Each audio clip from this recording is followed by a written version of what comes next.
As you probably know, Donald Trump has just arranged a release of the Israeli prisoners with an exchange for Palestinian prisoners. Palestinian prisoners were lawbreakers, some of them serving a life sentence. 2,000 Palestinian lawbreakers were released for 20 hostages. All men, by the way. All men. So the women couldn't bear witness to what was done to them by Hamas. Let's watch this. There is some crazy stuff that has gone on. We are continuing to watch here Hostage Square live there over in Tel Aviv, Israel, but we do want to bring breaking news on this very historic day when it comes to the war between Israel and Hamas. And now we are hearing from the Israel Defense Forces. All 20 living hostages have been released by Hamas. We're taking a look here at some social media posts. The first one from the IDF posted to X saying, according to information provided by the Red Cross, 13 hostages have been transferred into their custody and are on their way to IDF and ISA forces. Let's not forget, 250 hostages were taken after 1,100 people were killed. 250 and 20 are left. In Gaza. We do have another post because this is the latter 13 hostages, but earlier on this Monday we did get word that 7 hostages were also released. You have here on your screen the photos there saying this: after 738 days in captivity in Gaza, Matan, Gali, Ziv, Alon, Eitan, Omri, and Guy are coming home.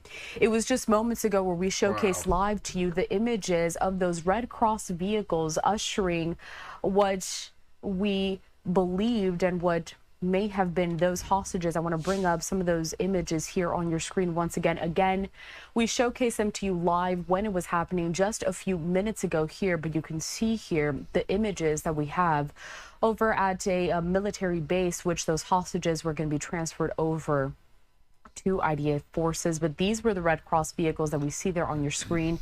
You can also see several militants there as well, and there was a crowd of people surrounding all of those vehicles, and you can see them as the camera does continue to pan out.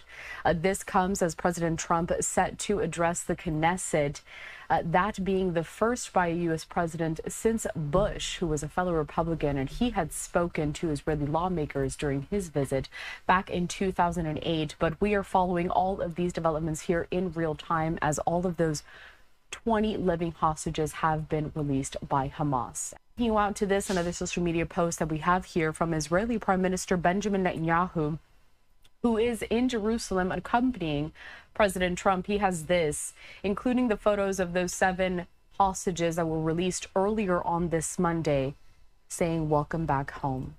And taking us out to the images that we have in Tel Aviv and Hostage Square, as you can see, several people continuing there to cheer, to chant, and to celebrate this moment in a war that has lasted more than 2 years now in Gaza. Let me just tell you something. This peace, let's talk about peace. Hamas doesn't want peace. They're Islamists, they're militants. They hate Jerusalem, they hate Israel, they hate Jews. They want them dead. This is a time for Hamas to regroup. I make no bones about it. There is a video of children glorifying these Hamas militants, and an accompanying video it says Trump saying firemen and policemen are glorified. Kids want to be firemen and policemen. Where movie stars and athletes are glorified, kids want to be when soldiers and militants are glorified, that's what kids want to do. These kids learn from a very early age that Jews are the devil. They want them dead. Now I want you to hear this. This is when Trump addressed the Knesset earlier. Just watch what happened. This is insane. Everybody loves Steve and they respect him and they somehow can relate to him. I've known him for many years and I've seen it over and over again.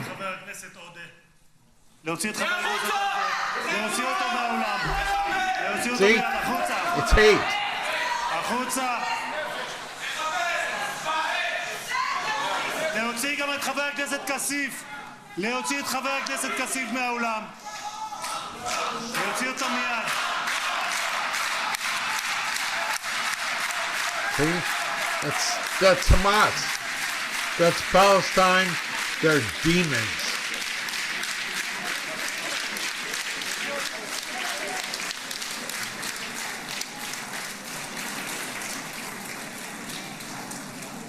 Sorry for that, Mr. President.